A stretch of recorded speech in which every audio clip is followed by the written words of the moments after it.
हे भगवान, मैं क्या करूं? ये मेरा कैसा हाल हो गया है। काश मुझे कोई पहले जैसा कर देता। मैं तुम्हारी तपस्या से बहुत प्रसन्न हुआ हूँ। बोलो तुम्हें क्या चाहिए? बीन की आवाज सुनकर नाग नागिन और उनका पागल बेटा तीनों हिप्नोटाइज हो जाते हैं।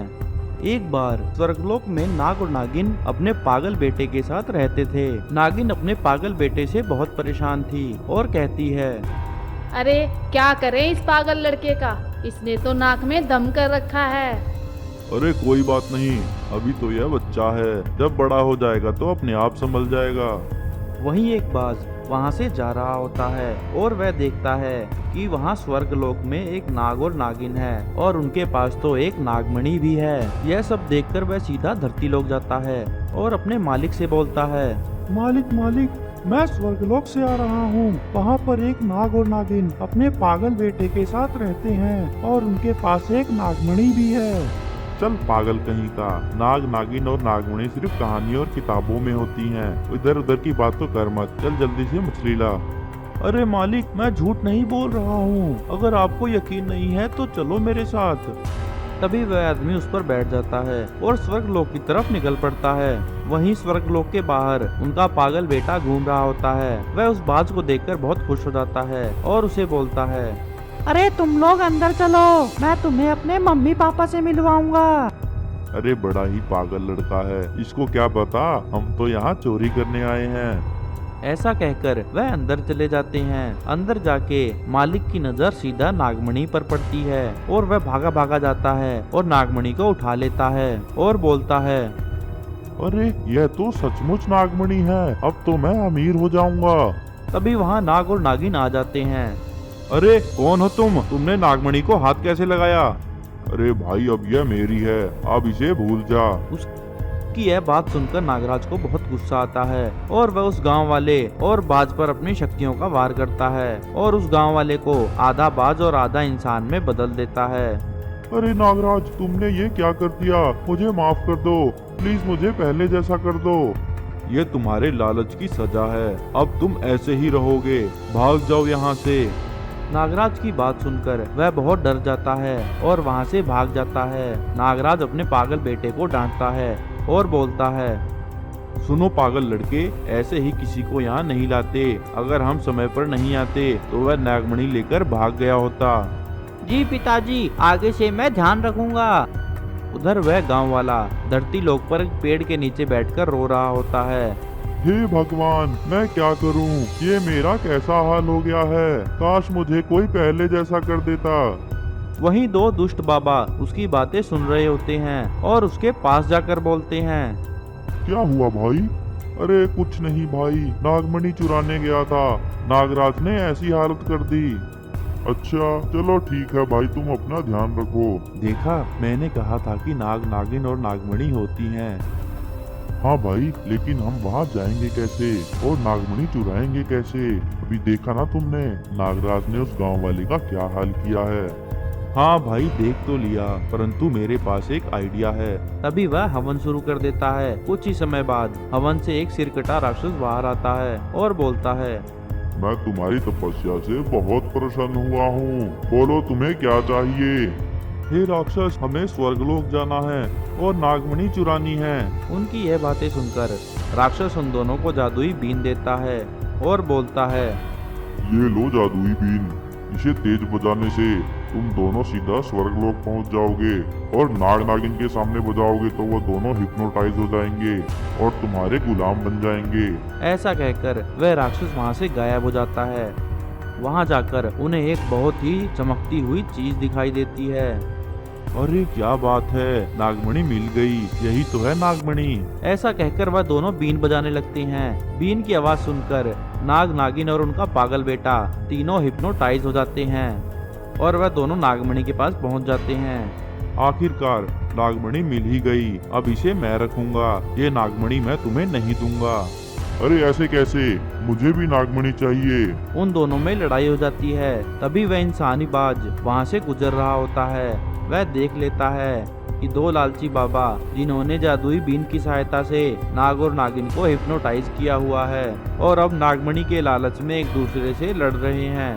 तभी वह जाता है और इस बीन को तोड़ देता है। बीन टूटते ही नाग और नागिन वापस होश में आ जाते हैं। तभी नागराज उन दोनों को एक पत्थर की मूर्ति में बदल देता है और नागमणि को वापस ले लेता है। नागराज बाज का बहुत धन्यवाद करता है और उसे एक इंसान में पहले के जैसे बदल देता है। एक बार पानी के नीचे एक जलपरी एक सुनहरे अंडे को जन्म देती है। वहीं दूर खड़ी एक चुड़ैल यह सब देख रही होती है और बोलती है, अरे वाह, इतने सालों बाद जलपरी ने एक सोने का अंडा दिया है। मैं इस अंडे से अपनी बेटी को ठीक कर सकती हूँ जो जलपरी गुरु के श्राप से पत्थर में बदल गई है। ऐसा कहकर वह अपनी शक्तियों से एक मगरमच्छ प्रकट करती है और उस पर बैठकर जलपरी पर हमला कर देती है। जलपरी चुड़ैल को आता देख लेती है और अपनी शक्तियों का वार चुड़ैल पर करती है। चुड़ैल को हमले की जानकारी बिल्कुल भी नहीं थी और वह दूर जाकर गिरती है। उसका मगरमच्छ बहुत घबरा जाता है और वहां से भाग जाता है। जलपरी चुड़ैल से बोलती है, चुड़ैल क्या करने आई है तू? बता, नहीं तो मैं अभी तेरी जीवन लीला समाप्त कर देती हूँ। जलपरी बहन, मुझसे गलती हो गई। आगे से मैं ऐसी गलती कभी नहीं करूंगी। मुझे माफ कर दो। मैंने अभी अभी एक अंडे को जन्म दिया है और मैं बहुत प्रसन्न हूँ, इसलिए तुम्हें माफ करती हूँ। जा, चली जा यहाँ से और दोबारा कभी यहाँ मत आना। जलपरी की यह बात सुनकर चुड़ैल वहां से भाग जाती है और समुद्र के किनारे भटक रही होती है। तभी वह देखती है कि एक मछुआरा जेसीबी ट्रैक्टर से मछलियां पकड़ रहा है। यह देखकर चुड़ैल को एक योजना सूझती है। वह एक औरत का रूप धारण कर लेती है और उस मछुआरे के पास जाती है और मछुआरे से बोलती है, मछुआरे भैया, तुम यहाँ क्या कर रहे हो? बहन, मैं यहाँ मछलियाँ पकड़ रहा हूँ, परंतु सुबह से मुझे एक भी मछली नहीं मिली। तुम्हें यहाँ कोई मछली नहीं मिलेगी क्योंकि सभी मछलियाँ समुद्र के दूसरी तरफ पार्टी कर रही हैं। अगर तुम चाहो तो मैं तुम्हें वहाँ ले जा सकती हूँ। क्या क्या कहा? मछलियों की पार्टी? हाँ हाँ, मुझे जल्दी ले चलो, मैं बहुत सारी मछलियाँ पकड़ लूंगा। यह कहकर चुड़ैल मछुआरे के जेसीबी ट्रैक्टर पर बैठ जाती है और समुद्र के दूसरी तरफ निकल पड़ती है। चुड़ैल मछुआरे को एक गुफा में ले जाती है। मछुआरा बोलता है, अरे बहन, कहाँ है मछलियाँ? अभी दिखाती हूँ। तभी चुड़ैल अपने असली रूप में आ जाती है। यह देखकर मछुआरा बहुत डर जाता है और वहां से भागने लगता है, परंतु चुड़ैल अपनी शक्तियों से मछुआरे को एक शैतान में बदल देती है और उसे बोलती है, मेरे शैतान, तुम अब मेरे गुलाम हो। तुम अपने जेसीबी ट्रैक्टर को लेकर मेरे साथ चलो। हमें जलपरी से उसका अंडा छीनना है। जो आज्ञा चुड़ैल महारानी, जैसा आप कहेंगे मैं वैसा ही करूँगा। ऐसा कहकर वह जेसीबी ट्रैक्टर चलाने लगता है और चुड़ैल उसमें बैठ जाती है। वह पानी के नीचे जलपरी लोग पहुंच जाता है। तभी जलपरी अपनी शक्तियों का वार ट्रैक्टर जेसीबी पर करती है, परंतु उसका कोई भी असर उस पर नहीं होता। शैतान अपनी जेसीबी ट्रैक्टर से जलपरी को पकड़ लेता है और चुड़ैल जाकर जलपरी के सोने का अंडा उठा लेती है और फिर वह जलपरी को वहीं कैद कर देती है। सोने का अंडा लेकर चुड़ैल अपनी बेटी के पास जाती है और उस सोने के अंडे को अपनी बेटी के पास रख देती है। तभी उस अंडे में से एक रोशनी निकलती है और उस अंडे से जलपरी की बेटी बाहर निकलती है। जैसे ही वह जलपरी की बेटी चुड़ैल की बेटी को छूती है, चुड़ैल की बेटी ठीक हो जाती है और जलपरी की बेटी एक पत्थर में बदल जाती है। चुड़ैल यह देखकर बहुत खुश होती है। चुड़ैल की बेटी बोलती है, माँ, मैं ठीक हो गई, देखो मैं चल सकती हूँ। हाँ बेटी, तुम ठीक हो गई हो। अब हम दोनों एक साथ रहेंगे। तभी चुड़ैल की बेटी जलपरी की बेटी को पत्थर की मूर्ति बना हुआ देख लेती है और बोलती है, माँ, ये कौन है? कहीं तुमने मुझे ठीक करने के लिए कुछ गलत काम तो नहीं किए? अरे नहीं नहीं बेटी, ये तो एक पत्थर की मूर्ति है। माँ, तुम्हें याद है जब तुम जलपरी गुरु को सता रही थी तब उन्होंने बहुत परेशान होकर तुम्हें एक श्राप दिया था। अरे नहीं बेटी, मैंने अब किसी को परेशान नहीं किया। तभी वहां जलपरी आ जाती है और चुड़ैल से बोलती है, चुड़ैल, मेरा अंडा मुझे वापस दे दे, मैं तुम्हारे आगे भीख मांगती हूँ। माँ, ये जलपरी क्या कह रही है? बेटी, तुम्हारी माँ ने तुम्हें ठीक करने के लिए मेरा अंडा चुरा लिया और उससे निकली हुई मेरी बेटी को पत्थर में बदल दिया। ये पत्थर बनी हुई मेरी बेटी है। माँ, तुमने ये क्या किया? मैंने तुझसे कहा था कि तुम कभी गलत काम मत करना। ऐसा कहकर वह जलपरी की बेटी को छू लेती है और वह पत्थर में बदल जाती है और जलपरी की बेटी ठीक हो जाती है। यह देखकर चुड़ैल बहुत दुखी होती है और जलपरी और उसकी बेटी से क्षमा मांगती है और बोलती है, जलपरी बहन, मैंने तुम्हारे साथ बहुत गलत किया। मुझे मेरे किए की सजा मिल रही है, मुझे माफ कर दो। तभी वहाँ जलपरी गुरु आ जाते हैं और बोलते हैं, हे चुड़ैल, मुझे लगता है तुम्हें तुम्हारी गलतियों का एहसास हो गया है, इसलिए मैं तुम्हें अब उस श्राप से मुक्त करता हूँ। ऐसा कहकर जलपरी गुरु उस चुड़ैल की बेटी को वापस ठीक कर देते हैं और शैतान बने मछुआरे को वापस इंसान में बदल देते हैं। एक बार की बात है, एक गांव में भीमा नाम का लड़का रहता था।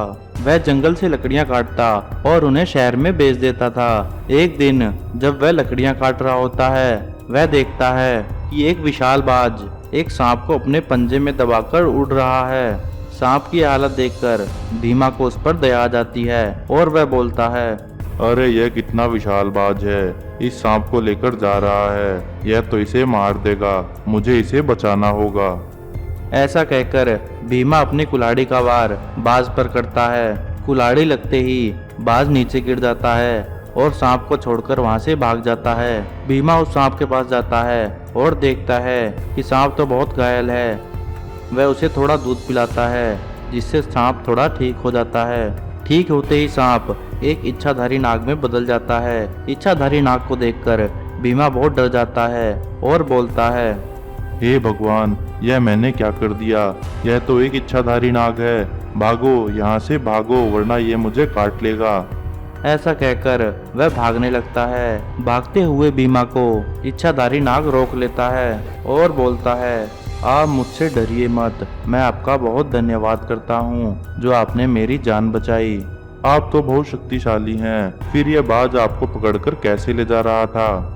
भीमा, यह कोई साधारण बाज नहीं है, यह शक्तिशाली बाज है। यह हर रोज नागलोक से किसी न किसी को पकड़कर ले जाता है और हम इसका कुछ भी नहीं कर पाते हैं। आज यह मुझे पकड़कर ले जा रहा था, लेकिन तुमने मुझे बचा लिया, परंतु यह बाज मेरे कई भाई बहनों को पकड़कर अपने साथ ले जा चुका है।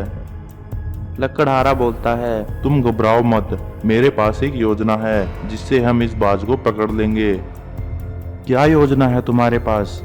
तुम सांप बनकर यहाँ लेट जाओ, जैसे ही वह बाज तुम्हें लेने के लिए वापस आएगा, वह मेरे बिछाए जाल में फंस जाएगा और हम उसे पकड़ लेंगे। इच्छाधारी नाग सांप का रूप धारण कर लेता है और वहीं लेट जाता है। लकड़हारा अपना जाल वहीं बिछा देता है। बाज उड़ता हुआ वहां आता है और सांप को देखकर उसे पकड़ने के लिए उसके पास जाता है। जैसे ही बाज सांप को पकड़ने लगता है, तभी वह लकड़हारे के बिछाए जाल में फंस जाता है। तभी लकड़हारा अपनी कुल्हाड़ी लेकर उस बाज को मारने के लिए आगे बढ़ता है। लकड़हारे की कुल्हाड़ी देखकर बाज बहुत डर जाता है और बोलता है, लकड़हारे, मुझे मत मारो, मैंने तुम्हारा क्या बिगाड़ा है?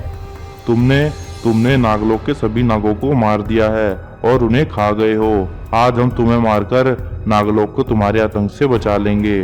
अरे भाई, मैंने किसी सांप को नहीं मारा, मैं तो बस उन्हें ले जाकर अपनी मालकिन मछली चुड़ैल को दे देता हूँ।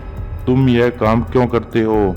अरे भाई, मैं एक इंसान हूँ। एक दिन मैं नदी के किनारे खेल रहा था, तभी वहाँ एक विशाल मछली चुड़ैल आई और उसने मुझे अपनी शक्तियों से एक बाज में बदल दिया और अपना गुलाम बना लिया। तब से मैं उसके लिए हर रोज एक सांप पकड़ कर ले जाता हूँ, जिसे वह खा लेती है। मैं उसके इस अत्याचार से बहुत दुखी हूँ। अरे भाई, उस चुड़ैल को हराने का कोई तो उपाय होगा। एक बहुत ही भयानक गुफा में मैस्टिक्स वाला शैतान रहता है। उसके पास एक जादुई अंडा है, जिसके अंदर उसमें असली चुड़ैल की जान है। तुम अगर उस अंडे को फोड़ दो तो वह मछली चुड़ैल मर जाएगी, परंतु वह शैतान बहुत शक्तिशाली है, उसको हराना बहुत ही मुश्किल है। मेरे अंदर इतनी ताकत नहीं कि मैं उसे हरा सकूं, परंतु मेरे पास एक उपाय है। यह कहकर वह अपनी शक्तियों से जादुई नागमणि प्रकट करता है और लकड़हारे को दे देता है और बोलता है, यह लो लकड़हारे, यह जादुई नागमणि, इसे पाकर तुम बहुत ही शक्तिशाली हो जाओगे और आसानी से उस मैस्टिक्स वाले शैतान को हरा पाओगे। नागमणि पाकर लकड़हारा बहुत शक्तिशाली हो जाता है। फिर बाज लकड़हारे को अपने ऊपर बिठाकर मैस्टिक्स वाले शैतान की गुफा के पास ले जाता है। वहां जाकर वह देखता है कि मैस्टिक्स वाला शैतान सो रहा है और उसके पास एक विशाल जादुई सोने का अंडा है। वह चुपके से जाता है और उस अंडे को उठा लेता है और वहां से जाने लगता है। तभी मैस्टिक्स वाले शैतान की आंख खुल जाती है और वह लकड़हारे को पकड़ लेता है और उससे बोलता है, कौन हो तुम और तुम्हारी हिम्मत कैसे हुई मेरी गुफा में आकर मेरा अंडा चुराने की? हे शैतान, छोड़ दे मुझे, मैं तुम्हारा काल हूँ। ऐसा कहकर वह नागमणि से बहुत ही विशाल रूप धारण करता है और मैस्टिक वाले शैतान को उठाकर बहुत दूर फेंक देता है। फिर वह छोटा हो जाता है और वह जादुई अंडा लेकर बाज पर बैठकर मछली चुड़ैल के पास जाता है। मछली चुड़ैल लकड़हारे को बाज के ऊपर बैठा हुआ देखकर सारा माजरा समझ जाती है और बाज से बोलती है, मेरे गुलामों, तुमने मुझे धोखा दिया है। अब मैं तुम्हें जलाकर भस्म कर दूंगी। ऐसा कहकर वह अपने मुंह से आग उगलने लगती है, परंतु लकड़हारा नागमणि की सहायता से आग को बुझा देता है। फिर वह अपनी कुल्हाड़ी का वार उस चुड़ैल पर करता है और चुड़ैल को वहीं मौत के घाट उतार देता है। मछली चुड़ैल के मरते ही वह एक इंसान में बदल जाता है। एक बार समुद्र में पानी के नीचे कुछ जलपरियां रानी जलपरी के साथ अपने अंडों की रक्षा कर रही होती हैं। तभी वहां एक बहुत बड़ी मछली पर बैठकर मैस्टिक्स वाली चुड़ैल हमला कर देती है। वह विशाल मछली अपने मुंह से आग के गोले फेंक रही होती है। सभी जलपरियां घबरा जाती हैं और इधर उधर भागने लगती हैं। बचाओ बचाओ, रानी जलपरी हमें बचाओ। ये तो बहुत विशाल मछली है और ये अपने मुंह से आग के गोले छोड़ रही है। ये तो हमें जलाकर भस्म कर देगी। जलपरियों, ये अंडे मुझे दे दो, नहीं तो मेरी ये विशाल मछली तुम सबको जलाकर राख कर देगी। घबराओ मत मेरी जलपरियों, हम सबको मिलकर इसका मुकाबला करना होगा। सभी लोग मिलकर एक साथ इस पर हमला करो। तभी सभी जलपरियां रानी जलपरी की बात मानकर उस विशाल मछली को चारों तरफ से घेर लेते हैं और सभी मिलकर अपनी शक्तियों का वार उस विशाल मछली पर करती हैं। अचानक हुए इस हमले से वह विशाल मछली घायल हो जाती है और वहां से भाग जाती है। मैस्टिक्स वाली चुड़ैल उस मछली से नीचे गिर जाती है और सभी जलपरियां उसे पकड़ लेती हैं और उसे रानी जलपरी के पास ले जाती हैं। रानी जलपरी बोलती हैं, दुष्ट मैस्टिक वाली चुड़ैल, तुमने हमारे जलपरी लोग पर हमला करके अच्छा काम नहीं किया। इसकी सजा तुम्हें अवश्य मिलेगी। तभी रानी जलपरी उसे एक पत्थर में बदल देती है और कहती है, इस पत्थर चुड़ैल को ले जाकर समुंदर से बाहर फेंक दो। जलपरियां उसे लेकर जाती हैं और उसे समुद्र के बाहर फेंक देती हैं। वहीं समुद्र के बाहर एक लालची मछुआरा अपनी जेसीबी से मछलियां पकड़ रहा होता है। पत्थर बनी हुई चुड़ैल को समुद्र से फेंकते हुए एक जादुई मछली देख लेती है और बोलती है, हे भगवान, मेरी मालकिन मैस्टिक वाली चुड़ैल को तो इन जलपरियों ने पत्थर बना दिया है। अब मैं क्या करूंगी? उन्हें कैसे बचा पाऊंगी? मछली यह सोच रही होती है। तभी मछुआरे के जाल में फंस जाती है और मछुआरा इतनी बड़ी विशाल मछली देखकर बहुत खुश होता है और उसे जेसीबी से बाहर निकालता है और बोलता है, हे भगवान, इतनी बड़ी मछली, ऐसी मछली तो मैंने अपनी पूरी जिंदगी में नहीं देखी। इसे ले जाकर अपनी पत्नी को दिखाता हूँ, वह इसे देखकर बहुत खुश होगी। मछुआरा उस मछली को अपने घर ले जाता है। इतनी विशाल मछली देखकर मछुआरे की पत्नी बहुत खुश हो जाती है और बोलती है, अरे वाह जी, आपने तो आज तक एक छोटी मछली भी नहीं पकड़ी और आज इतनी विशाल मछली पकड़ लाए। क्यों ना हम इस मछली को काटकर छोटे छोटे टुकड़े बना दें और फिर आसानी से इसको शहर में बेच देंगे। भाग्यवान, अब तो हमारे अच्छे दिन आ गए हैं। मैं इस विशाल मछली को बेचकर बहुत अमीर हो जाऊंगा। तभी मछली मछुआरे से बोलती है, हे मछुआरे, तुम मुझे मत काटो। मुझे काटकर तुम्हें क्या मिलेगा? तुम मुझे छोड़ दो। तुम्हें छोड़कर मुझे क्या मिलेगा, परंतु अगर मैं तुम्हें शहर में बेचूंगा तो मुझे बहुत सारे पैसे मिलेंगे। मछली समझ जाती है कि मछुआरा बहुत लालची है और इसे अपने लालच में फंसाना होगा। वह मछुआरे से कहती है, अगर तुम मुझे छोड़ दो तो मैं तुम्हें जलपरी और उसके सोने के अंडों का रास्ता बता सकती हूँ। वो सोने के अंडे पाकर तुम बहुत अमीर हो जाओगे और जलपरियों को पकड़कर तुम उनका खेल दिखाना। जलपरियों का नाम सुनकर मछुआरे के मन में लालच आ जाता है। वह बोलता है, ठीक है, मुझे तुम्हारे साथ ले चलो। हाँ हाँ, मैं भी तुम्हारे साथ चलूंगी, मुझे भी सोने के अंडे देखने हैं। मछली उन दोनों को पानी के नीचे जलपरी लोक में ले जाती है। वहां जाकर वह देखते हैं कि सभी जलपरियां आराम कर रही हैं। मछुआरा अपनी जेसीबी से सभी अंडे अपनी जेसीबी में लाद लेता है और समुद्र से बाहर आ जाता है। अंडे पाकर वह बहुत खुश होता है। मछली मछुआरे से बोलती है, अब तो तुम्हें अंडे मिल गए, अब मुझे छोड़ दो। मैं तुम्हें छोड़ दूं, ऐसा नहीं हो सकता। अब मैं इन अंडों के साथ तुम्हें भी बाजार में बेच दूंगा और बहुत ज्यादा अमीर हो जाऊंगा। उसकी यह बातें सुनकर मछली सोचती है, अरे यह मछुआरा तो बहुत लालची है। तभी उसके दिमाग में एक आइडिया आता है। वह मछुआरे से बोलती है, मछुआरे, ये अंडे तो कुछ भी नहीं है, मेरे पास तो और भी ज्यादा सोने के अंडे हैं। अगर तुम चाहो तो मैं तुम्हें वो दे सकती हूँ। हाँ हाँ मछली, मुझे सारे सोने के अंडे दे दो। मछली मछुआरे को अपने साथ लेकर चुड़ैल के पास जाती है और मछुआरे से बोलती है, मछुआरे, ये अंडा चुड़ैल की मूर्ति के पास रख दो, उससे एक जादुई दरवाजा खुल जाएगा और तुम्हें बहुत सारे सोने के अंडे मिलेंगे। तभी उसकी पत्नी तुरंत ही अंडे को चुड़ैल की मूर्ति के पास रख देती है। तभी उस अंडे में से एक रोशनी निकलती है और चुड़ैल फिर से ठीक हो जाती है। ठीक होते ही चुड़ैल सबसे पहले मछुआरे और उसकी पत्नी को पत्थर की मूर्ति में बदल देती है और अंडा लेकर मछली पर बैठकर वहां से जाने लगती है। तभी सभी जलपरियां वहां आ जाती हैं और मछली को घेर लेती हैं। सभी जलपरियां अपनी शक्तियों से चुड़ैल को मछली के साथ एक पत्थर में बदल देती हैं और मछुआरा और उसकी पत्नी को वापिस पहले जैसा कर देती हैं। एक बार एक घने जंगल में एक गर्भवती इच्छाधारी नागिन अपनी बेटी के साथ रहती थी। तभी अचानक से गर्भवती जादुई नागिन के पेट में कुछ हलचल होती है और वह उठकर खड़ी हो जाती है और चलने लगती है। तभी पिंकी उससे पूछती है, अरे माँ, क्या हुआ तुम्हें? ऐसे क्यों उठ गई? आपको अच्छा नहीं लग रहा क्या? नहीं बेटी, मैं ठीक हूँ। वो क्या है ना, मेरे पेट में जो बच्चा है उसे बहुत भूख लगी है और वो पेट में लात मार रहा है। मैं उसे खाना खिलाकर अभी आती हूँ। माँ, मैं भी तुम्हारे साथ चलूंगी। नहीं बेटी, तुम यहीं घर पर रहो, मैं अभी जाकर अभी आ जाऊंगी।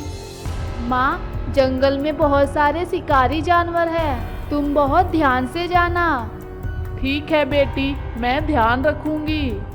इच्छाधारी नागिन अपनी बेटी को समझाती है और खुद जंगल की तरफ खाने की तलाश में निकल पड़ती है। जैसे ही वह जंगल पहुंचती है, उसके पेट में बहुत तेज हलचल होने लगती है। वह बोलती है, अरे बेटा, थोड़ा सब्र रखो, मैं अभी तुम्हारे लिए कुछ खाना ढूंढती हूँ। इच्छाधारी नागिन खाना ढूंढते ढूंढते एक आम के पेड़ के पास पहुंच जाती है। वह देखती है कि उस पेड़ पर तो बहुत ही रसीले आम लगे हुए हैं। वह जल्दी से कुछ आम तोड़ लेती है और उन्हें खा लेती है और बोलती है, अरे वाह, कितने रसीले आम हैं, इन्हें मैं अपनी बेटी के लिए भी ले चलती हूँ। ऐसा कहकर वह कुछ आम तोड़कर अपने पास रख लेती है और वापस घर की तरफ निकल पड़ती है। तभी रास्ते में अचानक से उसके सामने एक चुड़ैल आ जाती है और उसका रास्ता रोक लेती है। चुड़ैल कहती है, अरे वाह, आज तो खाने के लिए इच्छाधारी नागिन मिल गई। आज तो मजा ही आ जाएगा। इच्छाधारी नागिन, आज मैं तुम्हारा शिकार करूंगी। हे चुड़ैल बहन, मुझे छोड़ दो, मैं गर्भवती हूँ और जल्दी ही एक बच्चे को जन्म देने वाली हूँ और मेरी बड़ी बेटी घर पर इंतजार कर रही है। इसलिए कृपा करके मुझे छोड़ दो। तुम्हें तुम्हारे बच्चों की कसम, मुझे छोड़ दो और जाने दो। इच्छाधारी नागिन की यह बात सुनकर चुड़ैल को उस पर दया आ जाती है और वह बोलती है, तुम पर नहीं, परंतु तुम्हारे बच्चों पर मुझे दया आ रही है, इसलिए मैं तुम्हारे बच्चों के लिए छोड़ रही हूँ। परंतु मुझे बहुत भूख लगी है, अब मैं इसका क्या करूं? बहन, मेरे पास रसीले आम है, तुम चाहो तो इसे खा लो। अरे बहन, ये तो बहुत ही रसीले आम है, तुम्हें ये कहाँ से मिले? जंगल के बीचों बीच एक विशाल आम का पेड़ है, मैंने ये आम वहीं से लिए हैं, तुम चाहो तो मैं तुम्हें वहाँ ले जा सकती हूँ। उसकी यह बातें सुनकर चुड़ैल आम के पेड़ की तरफ निकल पड़ती है। चुड़ैल आम के पेड़ के पास जाकर रसीले आम खाती है और वह आम उसे बहुत अच्छे लगते हैं। वह बोलती है, नागिन बहन, जिस तरह तुमने मेरी मदद की है, उस तरह मैं एक ना एक दिन तुम्हारी मदद जरूर करूंगी। उधर इच्छाधारी नागिन अपने घर की तरफ जा रही होती है। उसे जंगल में अकेला जाता हुआ एक शैतान देख लेता है। वह शैतान बोलता है, अरे वाह, आज तो शिकार खुद चलकर मेरे पास आया है। मैं अभी इसका शिकार करता हूँ। तभी वह एक भयानक शेर में बदल जाता है और इच्छाधारी नागिन के सामने आ जाता है। उसको देखकर इच्छाधारी नागिन बहुत घबरा जाती है और उस शेर से बोलती है, शेर, मुझे छोड़ दो, मैं एक गर्भवती इच्छाधारी नागिन हूँ, मैं अपने बच्चों के लिए खाना लेकर जा रही हूँ, मुझे छोड़ दो। इच्छाधारी नागिन, मैं तुम्हारी बातों में नहीं आऊंगा। मैं तो तुम्हें खा जाऊंगा। मुझे बहुत तेज भूख लगी है और मैं तुम्हें खाकर अपनी भूख मिटाऊंगा। शेर, मेरी बेटी मेरी घर पर राह देख रही है और मैं गर्भवती भी हूँ, जल्द ही एक बच्चे को जन्म देने वाली हूँ, तुम्हें इसका पाप लगेगा। शेर बहुत सोचता है और गर्भवती इच्छाधारी नागिन से बोलता है, परंतु मैं तो बहुत भूखा हूँ, मैं कैसे अपनी भूख मिटाऊंगा। शेर, मुझे अभी जाने दो, मैं एक बार अपने बच्चे को जन्म दे दूं, फिर तुम्हारे पास वापस आ जाऊंगी और तब तुम मुझे खा लेना। शेर को उस पर दया जाती है और बोलता है, ठीक है इच्छाधारी नागिन, जाओ, परंतु अपना वादा मत भूलना। मैं अपना वादा नहीं भूलूंगी। ऐसा कहकर वह अपने घर चली जाती है और अपनी बेटी को मीठे फल खिलाती है। कुछ ही समय बाद इच्छाधारी नागिन एक सुंदर से लड़के को जन्म देती है। फिर इच्छाधारी नागिन को अपना वादा याद आ जाता है और वह अपनी बेटी को सारी बात बताती है। बेटी, ये लो, अपने भाई का ख्याल रखना, मुझे शेर के पास जाना ही होगा। माँ, आपकी जगह मैं शेर के पास जाऊंगी, आपका वादा मैं पूरा करूंगी। ऐसा कहकर वह दोनों रोने लगते हैं। वहीं पास में खड़ी चुड़ैल उनकी बातें सुन लेती है। वह इच्छाधारी नागिन के पास आती है और कहती है, बहन, तुम घबराओ मत, जिस तरह तुमने एक बार मेरी मदद की थी, आज मैं तुम्हारी मदद करूंगी, तुम्हारी जगह मैं शेर के पास जाऊंगी। ऐसा कहकर वह आम पर अपनी शक्तियों का वार करती है। वह आम देखते ही देखते इच्छाधारी नागिन में बदल जाता है। वह चुड़ैल इच्छाधारी नागिन को शेर के पास लेकर जाती है और बोलती है, शेर, ये लो, वादे के मुताबिक इच्छाधारी नागिन तुम्हारे पास आ गई, लो, इसे खाकर अपनी भूख मिटाओ। शेर बहुत दिनों से भूखा था और इच्छाधारी नागिन को देखकर उस पर टूट पड़ता है और उसे खाने लगता है। तभी इच्छाधारी नागिन फिर से एक आम में बदल जाती है। शेर को वह आम खाकर बहुत मजा आता है। वह चुड़ैल से बोलता है, चुड़ैल, तुमने मेरे साथ धोखा किया, परंतु ऐसा रसीला आम मैंने जिंदगी में नहीं खाया। इससे तो मेरी पूरी भूख मिट गई। जाओ, मैंने तुम्हें माफ किया और इच्छाधारी नागिन को भी छोड़ दिया। एक बार की बात है, एक गांव में भीमा नाम का लड़का रहता था। वह जंगल से लकड़ियां काटता और उन्हें शहर में बेच देता था। एक दिन जब वह लकड़ियां काट रहा होता है, वह देखता है कि एक विशाल बाज एक सांप को अपने पंजे में दबाकर उड़ रहा है।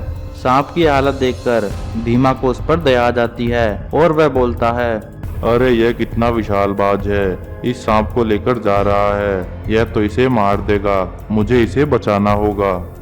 ऐसा कहकर भीमा अपनी कुल्हाड़ी का वार बाज पर करता है। कुल्हाड़ी लगते ही बाज नीचे गिर जाता है और सांप को छोड़कर वहां से भाग जाता है। भीमा उस सांप के पास जाता है और देखता है कि सांप तो बहुत घायल है। वह उसे थोड़ा दूध पिलाता है जिससे सांप थोड़ा ठीक हो जाता है। ठीक होते ही सांप एक इच्छाधारी नाग में बदल जाता है। इच्छाधारी नाग को देखकर भीमा बहुत डर जाता है और बोलता है, हे भगवान, यह मैंने क्या कर दिया? यह तो एक इच्छाधारी नाग है। भागो, यहाँ से भागो, वरना ये मुझे काट लेगा। ऐसा कहकर वह भागने लगता है। भागते हुए भीमा को इच्छाधारी नाग रोक लेता है और बोलता है, आप मुझसे डरिए मत। मैं आपका बहुत धन्यवाद करता हूँ जो आपने मेरी जान बचाई। आप तो बहुत शक्तिशाली हैं। फिर यह बाज आपको पकड़कर कैसे ले जा रहा था? भीमा, यह कोई साधारण बाज नहीं है, यह शक्तिशाली बाज है। यह हर रोज नागलोक से किसी न किसी को पकड़कर ले जाता है और हम इसका कुछ भी नहीं कर पाते हैं। आज यह मुझे पकड़कर ले जा रहा था, लेकिन तुमने मुझे बचा लिया। परंतु यह बाज मेरे कई भाई बहनों को पकड़कर अपने साथ ले जा चुका है। लकड़हारा बोलता है, तुम घबराओ मत, मेरे पास एक योजना है जिससे हम इस बाज को पकड़ लेंगे। क्या योजना है तुम्हारे पास? तुम सांप बनकर यहाँ लेट जाओ। जैसे ही वह बाज तुम्हें लेने के लिए वापस आएगा, वह मेरे बिछाए जाल में फंस जाएगा और हम उसे पकड़ लेंगे। इच्छाधारी नाग सांप का रूप धारण कर लेता है और वहीं लेट जाता है। लकड़हारा अपना जाल वहीं बिछा देता है।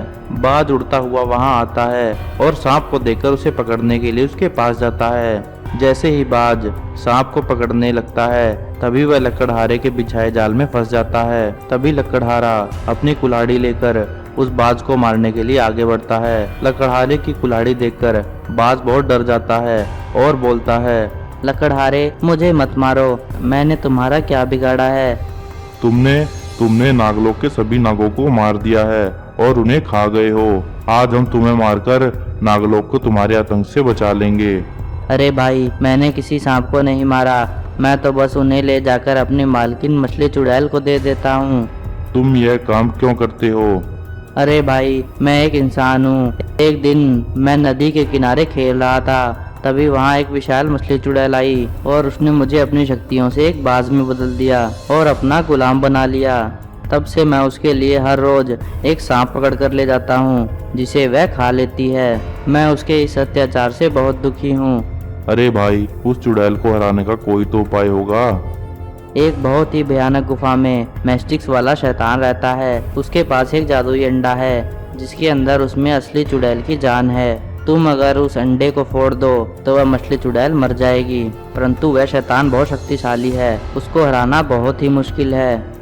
मेरे अंदर इतनी ताकत नहीं कि मैं उसे हरा सकूं, परंतु मेरे पास एक उपाय है। यह कहकर वह अपनी शक्तियों से जादुई नागमणि प्रकट करता है और लकड़हारे को दे देता है और बोलता है, यह लो लकड़हारे, यह जादुई नागमणि, इसे पाकर तुम बहुत ही शक्तिशाली हो जाओगे और आसानी से उस मैस्टिक्स वाले शैतान को हरा पाओगे। नागमणि पाकर लकड़हारा बहुत शक्तिशाली हो जाता है। फिर बाज लकड़हारे को अपने ऊपर बिठाकर मैस्टिक्स वाले शैतान की गुफा के पास ले जाता है। वहां जाकर वह देखता है कि मैस्टिक्स वाला शैतान सो रहा है और उसके पास एक विशाल जादुई सोने का अंडा है। वह चुपके से जाता है और उस अंडे को उठा लेता है और वहां से जाने लगता है। तभी मैस्टिक्स वाले शैतान की आंख खुल जाती है और वह लकड़हारे को पकड़ लेता है और उससे बोलता है, कौन हो तुम और तुम्हारी हिम्मत कैसे हुई मेरी गुफा में आकर मेरा अंडा चुराने की? हे शैतान, छोड़ दे मुझे, मैं तुम्हारा काल हूँ। ऐसा कहकर वह नागमणि से बहुत ही विशाल रूप धारण करता है और मैस्टिक वाले शैतान को उठाकर बहुत दूर फेंक देता है। फिर वह छोटा हो जाता है और वह जादुई अंडा लेकर बाज पर बैठकर मछली चुड़ैल के पास जाता है। मछली चुड़ैल लकड़हारे को बाज के ऊपर बैठा हुआ देखकर सारा माजरा समझ जाती है और बाज से बोलती है, मेरे गुलामों, तुमने मुझे धोखा दिया है, अब मैं तुम्हें जलाकर भस्म कर दूंगी। ऐसा कहकर वह अपने मुंह से आग उगलने लगती है, परंतु लकड़हारा नागमणि की सहायता से आग को बुझा देता है। फिर वह अपनी कुल्हाड़ी का वार उस चुड़ैल पर करता है और चुड़ैल को वहीं मौत के घाट उतार देता है। मछली चुड़ैल के मरते ही वह एक इंसान में बदल जाता है